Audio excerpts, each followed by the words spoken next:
see me? Can you see me? There is a bell.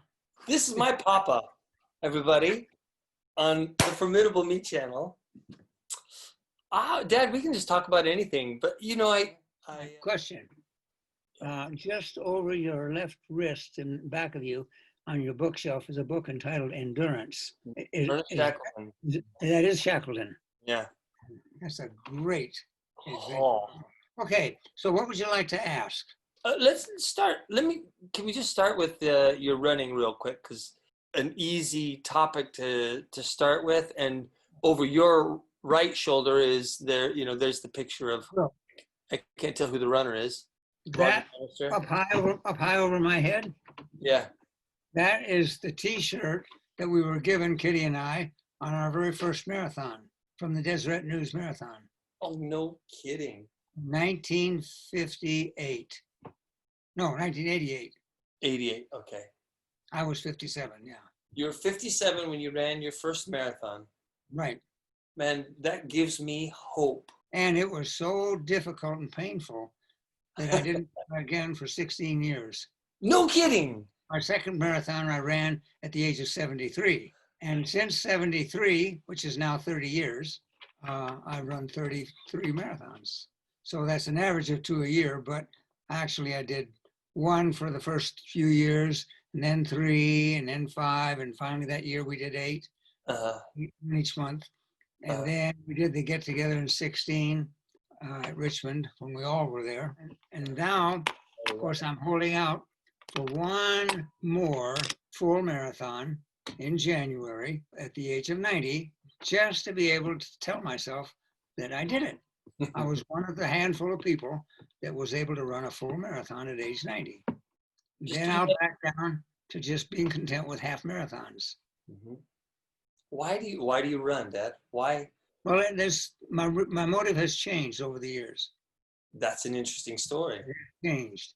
It started out, the reason I ran a marathon the first time was because I was desperate to do something that I had total control over, because I had just been fired for the second time, and I didn't expect either one of them.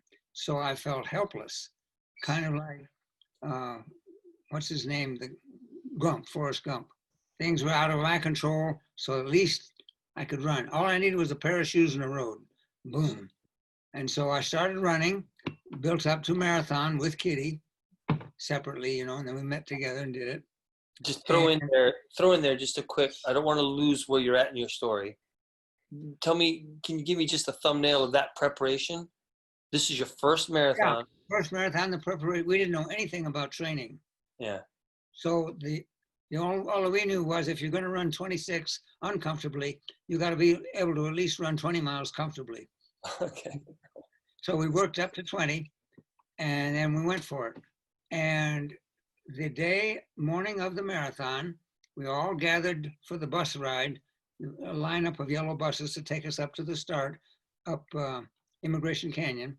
Mm-hmm. And it's dark and it's cool, and we're all excited and hyped up. And we get in line and climb up on the bus.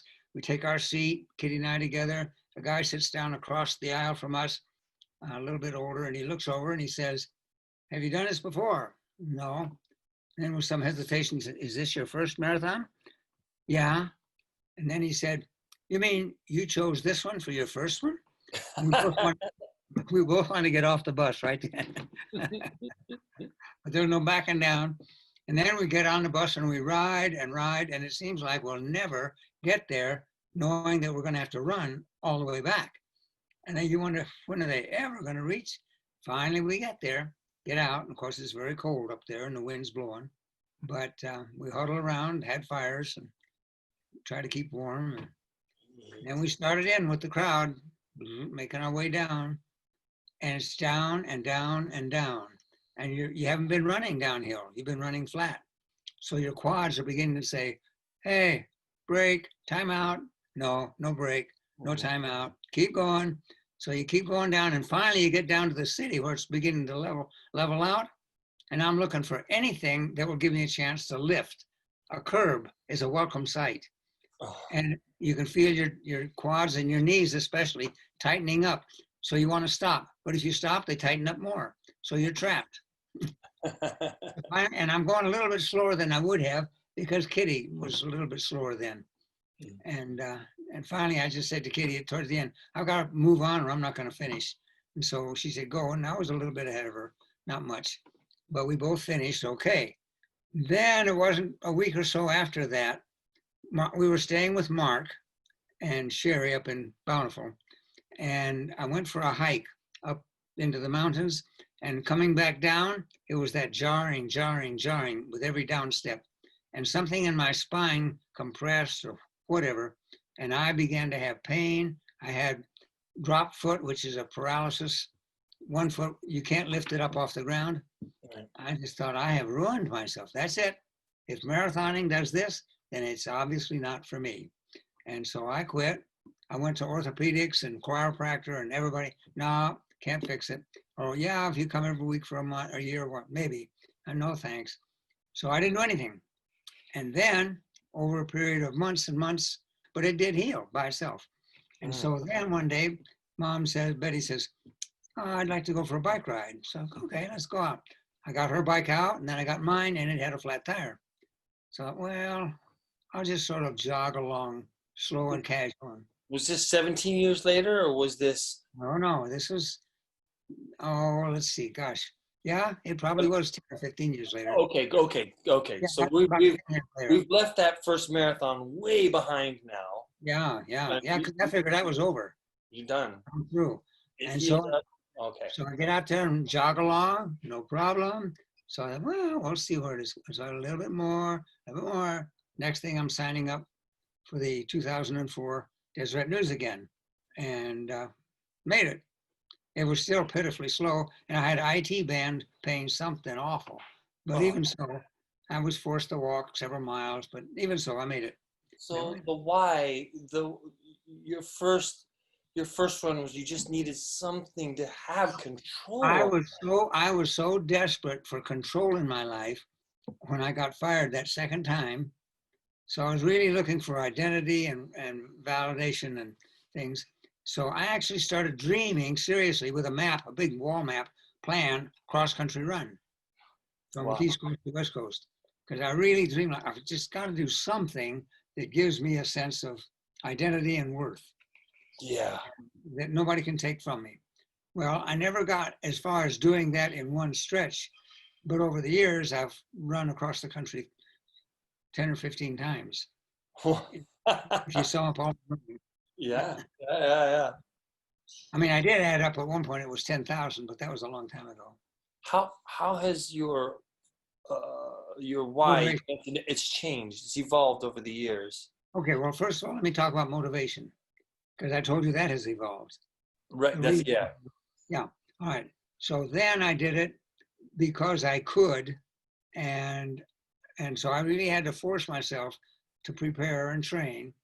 It wasn't a thing that I really was enthused about, but it was something I felt a need to do, and I knew I could. Mm-hmm. So I did it for that reason. And so each marathon, I'd make it to the end, and I'd probably say, well, I don't know if I can do this again, or I'm not going to do this again. But then, and I've said that. You said that so many times. Every time. You know that. So that kept on going. But in the last 5 years, maybe, I'm to the place where, no, now this is a part of me. This is who I am. I am Woody who runs, among other things, but that's a key part of my identity. And I feel it. I enjoy it. I'm able to do it now so much that I don't hurt when I run. It's afterwards. The day after, I've got soreness and recovering, but even that's okay. But it's not to the point where I'm suffering bad in the run. I'm not. And that's a great changeover for me, because it allows me to really be glad I'm doing this. Is that something anybody can do? I suppose. Tell me after you've run 34. Yeah. I know that you've always encouraged us who have been trying to follow your leadership on that. If you're not enjoying it, slow down. Yeah. That type of a mantra, like. Well, and Jeff Galloway helped me a lot with that. because, his theme is walk, run, walk, run. There's no sin in walking part of the marathon. Who Right. says you're not a marathoner if you have to stop and walk? Right. If you finish, they give you a medal. So what do you care? Mhm. And so he's got it all graduated out, different paces and all that kind of stuff. He's the one that convinced me after 60, you cut back to every other day running. Mm-hmm. Give your body a chance to recover. Yeah. There's no sin in that. And to slow down. Now, I know that if I run a full 60-second minute and then I walk 20 seconds, Mm-hmm. I'm pretty well able to make it all the way to the finish line at that same pace. And to me, that's so much more better than being broken down in pain, getting way ahead and then not able to run anymore. Okay, now two questions come up from this. Your identity, I am Woody and I'm a runner. I want to know a little bit more about who else are you? And in I am a runner, has that affected other areas of your life and how so? Yes, you're right. Both things. Running, number one, has given me good health. Other men my age, many of them do not have good health. And are you happy? Oh, Oh, I've never been as happy as I am. And it's steady. It's not up and down. So because I'm going to that, ask you about depression and discouragement that's and right. this type of like, you say you're steadily happy, but there Right. seems to be a cycle in my life of, I'm There is in mine. Yeah, there is in mine. But where I am now, well, one of the things, my three basic questions, let me get it to it this way. First question is, what do you want more than anything else, above all else? And do you know how to get it? That's a basic question. Mhm. What do you want? You have to go through some sorting because there's a lot of things. Yeah, not many people can just answer that question when you ask that. You have to think carefully Yeah. because it means above all else. Not if I don't get anything else, what is the one thing I've got to have? Second, and you know how to get it. How do you proceed towards it? Second thing is, what is your greatest fear? And do you know how to deal with it? Okay? And then the third thing is, what have you learned that you can really count on? Those three questions enable a person to think their way through where they're at and where they want to go and what they have to deal with and what they can use that they can rely on. Do those answers change from year to year or grow with you? Yeah, probably they do. Yeah, they get refined for Yeah. sure. Though I have to say, in my own case, when I look back, way back at the beginnings, when I was, my book, Learnings, when I go back at the start, when I was 20 years old and I joined the Navy, the threads that I started weaving at that point are still the major threads in the pattern of my life today. So there's something about the me that I've always been that has come through the storms of life, if you please, and the good times. Look at this. How about that? Here, David and I just talking away. Isn't that Just wonderful? talking. That's all getting recorded. Marvelous. So we can share this with Angie or whoever. grandchildren and great-grandchildren and Speaking of- great-great-grandchildren for posterity, in Yeah, this is perpetuity. How are you doing health-wise? I'm doing fantastic. Like Dad was saying, never better. And and I've abused my system plenty in life. And if I had a message of hope, it's that it's just never too late to kind of wake up and look at yourself and go, I can do better. And better feels good. And I'm not going to worry about where am I in comparison to my dad. Oh, no. But I know that I am better than I would be if I hadn't made changes. So I'm on a better place and I feel good. I wrote down the other day in my little book that it doesn't matter how many times you fall. What matters is that you get up one more time. Yeah, one more step. Even when you bonk, you hit the wall. Yeah. Just one more step. See, one of the paradoxical things about addictions is that you don't want them, but they're a problem because you do want them. And you can't quit wanting them because you want them. And the you that wants them has to get changed, and you can't change you. Well, then how do you change? Gerald May says that's where grace is our only hope. But everybody's struggle is their own, and it's different. And so you can't say, well, I got to be like them. Somebody said, who do you want to be like? I said, I don't want to be like anybody. I want to be me. And the good side of me, I like that Well, me. that's it. And the reason that all of these problems, addictions or whatever, are so painful is because they're not what I want. And the I that wants them is the real me. The I needs to slow down Mhm. and get quiet and start thinking about what it is that I want most, because that's what you're going to get, Okay. What you want most? is what you will get. All right, I'm reminded of a story we read, a true story, in Bill Phillips' book, Body for Life. I don't know if you're familiar. Prior to the mission that we went on to El Salvador, Uh-huh. we got into that program, devoured it, nutrition and exercise. Right. And in the opener to his book, he cites the case of a young man who back in the 80s or before AIDS was common, before AIDS had been much of a problem or even acknowledged, he was diagnosed with AIDS, with HIV. And so he was just devastated because suddenly he'd been given a death sentence, and in his life, all his dreams and hope, ambitions, everything, curtain. And his fiance said, I can't handle this. And she went away. And then he recounts, he started drinking beer just to deal with his emptiness and got put on weight. And then he saw an article in the paper about Bill Phillips and his program for muscle bodybuilding. But as more than that, as a way of gaining control in your life, basically. Yeah. And he said, and this was his testimony, he said, I knew my life was going to end sooner than I'd planned, but I decided between now and then, that moment, I would do whatever I could do so that when that moment comes, I'll feel glad about what I did with that time. So That's he pretty cool. started in. So he started doing bodybuilding and stuff like that because that much he could do. Say that again. Well, he could do bodybuilding exercises just like I could do running. I'm going to do this now so that I feel good. When I come to the point of death, to the end of my life, and I look back, I'll like what I see.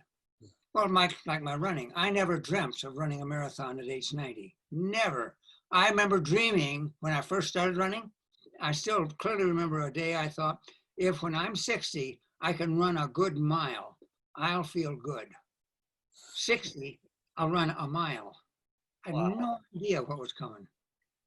Wow. That's how it began. If you'd known how big your running would be, would that have scared you away? No, I wouldn't. I'd say, no way. I'd say, no way. It's too hard to run a mile. Okay. So anyway, the 4 pillars. Now, this has just come to me this year. I need to clarify in the remaining years that I have, the remaining strength and energy that I have, the limited time and money that I have. I've got to exercise good judgment in how I spend those things, the time, the money, the energy. What are the things that I want most? And so it was just clarified to me, is what I say, that there's 4 things that you must have. Number 1, most important, is I've got to have a personal working relationship with Jesus. Him as a person, he has said many times, I am with you. That is drastic. If that's true, the implications are awesome. But in any case, I decided that I just can't get away from that. I can't shake it. I want to believe that's true. Okay, believing gives you what you hope for. Doubting and questioning doesn't give you anything. It leaves you empty. What you doubt kicks it out, because I've got the number 1 pillar in place. She's number 2. And in fact, that's so important to him that she can interrupt me at any point doing anything if she needs it. She is number 1, right after God. All right, so that is number 2. Number 3 is the temple, actually. Temple work and all that goes with that. missionary work and the church. And Now, you know, David, let me just put in here about number 3. For me, I just don't, I don't and get I say, anything out Betty, of it. there ain't nothing wrong with you. And I love you and the Lord loves you. And it doesn't matter about other people. Yeah. That's why Betty and I are closer now. As different as we are closer now than we've ever been. How can that be when we are so different? The thing that matters so much to me, the temple, has nothing to do with us. Right. Nothing. And running the same way. She can't run. But we do these things to make ourselves happy so that you present yourself in your marriage, in your relationship, as a healthy person. And Yes. that's exactly what I've told myself many times in recent years. What is the best thing that you can leave or give to your children? It's to be a happy man. Even if I was struck down with paralysis and in bed, still, and you read cases like that, who are somehow able to keep positive, Yeah. and they're inspirational. But I always get inspiration and encouragement from the stories of people in the AA book or those books, Yeah. their stories, because they, in their various paths, reach the crucial turning point where they are desperate. Right. They're near death and destruction. Yeah. And they get delivered. Usually somebody comes around that's been there before them Yeah. and shows them how to focus, to let God direct their lives instead of them, and they work it out. But their humility is just beautiful. I'm always struck when I attend a meeting that the spirit of humbleness that's there. We don't say anybody ought to be like us. And if it took that kind of pain, we're sorry for the pain we caused others, and we're sorry for the pain we caused ourselves. But if that's what it took to get us where we are now, I have to say it was worth it. Now, when I was 7, I learned to whistle. Can you whistle? You know what? I can't do it anymore. But You want to be, for that child, you want them to know that you are the safest person for them to come to when Right. they have failed. Right. And a key part of becoming that person is having fun together. All of these things that we've been talking about, all of them, that book, Learnings of Mine, Learnings. that was the progress in which I learned all this stuff. Yeah. Were the experiences in which I learned them and the people that taught them that I learned them from. Yeah. And so it's a nice recapitulation of how I got to thinking the way I am now. Really what good. kind of fruit do you have there to eat now? I have apples and dragon fruit. Dragon fruit? We just got introduced to dragon fruit this week. I love you both. This We is, love being loved. and let's do this again. Okay, till next time, Love you. Let's do it again. Thank you so much. you call us. We're doing it. I'll call you.